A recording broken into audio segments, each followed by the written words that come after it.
আগামী সংসদ কোরআন দিয়ে চলবে, আর সেই সংসদের নেতৃত্ব দিবেন আল্লামা মামুনুল হক, সেই সংসদের নেতৃত্ব দিবেন মুফতি সৈয়দ ফায়জুল করিম শায়েখ চরমনাই, সেই সংসদের নেতৃত্ব দিবেন মুফতি সৈয়দ রেজাউল করিম পীর সাহেব চরমনাই, সেই সংসদের নেতৃত্ব দিবেন উলামায়ে কেরাম।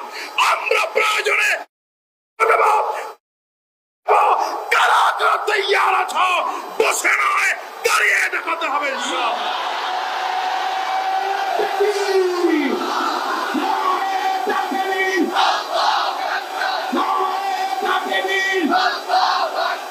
আজকের দুধখোলা মাঠের দিকে তাকান, ইসলাম প্রিয় মানুষগুলো আজ একত্রিত হয়েছে।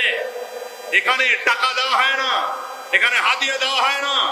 এই মানুষগুলো ঘাম জড়াচ্ছে, মেধা জড়াচ্ছে, সময় ব্যয় করছে শুধুমাত্র দিন